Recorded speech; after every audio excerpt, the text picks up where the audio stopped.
For example Kashmir లాంటి చోట్లన ఇప్పుడు ఉన్నటువంటి సీట్లు 11 ఏమో ఉన్నాయి.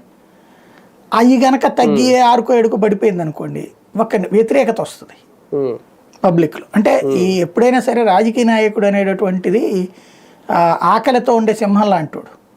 ఎదురుగుండా తిండి ఏదో ఒకటి ఉండాలి, కాలక్షేపం ఉండాలి, లేకపోతే దేశాన్నైనా మొక్కలు చేసేస్తాడు. దానికి సాక్ష్యం మనకి ఇక్కడ 2 రాష్ట్రాల విభజనే ఎంత వేడి రెచ్చగొట్టారు ఆకలితో ఉన్నటువంటి రాజకీయం చేస్తే.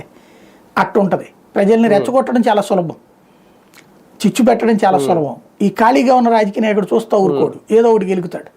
కులమే గెలుగుతాడా, మతమే గెలుగుతాడా, వర్గమే గెలుగుతాడా, కాబట్టి ప్రమాదకరం.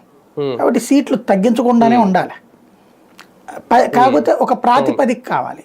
ఆ ప్రాతిపదిక ఏంటి ఇక్కడ వచ్చే సందేహం వల్ల అదే అనమాట. 10 లక్షలకు 1 అనేది కరెక్టే, లేదా 12 లక్షలకు 1 కరెక్టే.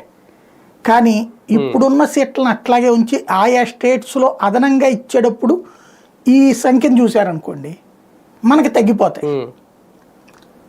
ఈశాన్య రాష్ట్రాలకి తగ్గిపోతాయి, మనకి తగ్గిపోతాయి దక్షిణాది. ఎందుకంటే అక్కడ ఉత్తరప్రదేశ్ లాంటి చోట్ల ఇట్లో ఏంటంటే ఎక్కువగా అవిద్య ఎక్కువగా ఉంది. అక్కడ బీహార్ కానీ, ఉత్తరప్రదేశ్ కానీ, లేకపోతే జార్ఖండ్ కానీ, మధ్యప్రదేశ్ కానీ, ఇట్లాంటి రాష్ట్రాలన్నింటిలో కూడా విద్య తక్కువ ఉంది. విద్య తక్కువ ఉండటం వల్ల ఇప్పుడు మనకి ఇక్కడ ఏం చూస్తాము, పెళ్ళే 28, 30, 35. పెళ్ళి అయిన తర్వాత పిల్లల్ని కనడానికి ఆలోచించడం మిగిలిన 7, 40 వచ్చేస్తుంది. చివరికి ఒకళ్ళని కానేటప్పటికి అమ్మో అంటున్నాం, 2 వద్దులే అంటున్నాం. ఇది ఎందుకని?